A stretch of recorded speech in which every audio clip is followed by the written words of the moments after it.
देखंतु एबे समस्त को आखि धरा रोग होउछि जो रोगर कि माने कोनोसी मेडिसिन नाही कहले चलिबो काहेकि ना जो केतेटा ड्रप्स भी आसुछि सेही ड्रप्स रे मध्य आखि धरा भलो होउनी काहेकि ना मु निजे मोर आखि धरिथिला तो मु किछि घरोई उपचार कली जहा फल रे कि मते आखि धरा रोगरो उपशम मिलिथिला।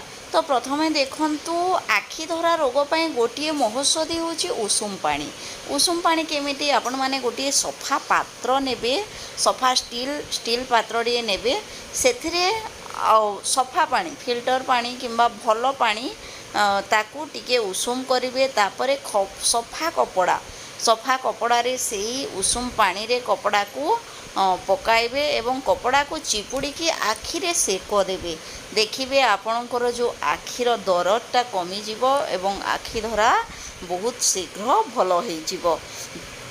तो यही घरोई उपचार ता छड़ा आपण माने खरा को माने सूर्यालोक को बाहरंतु नाही ग्लास लगांतु चश्मा।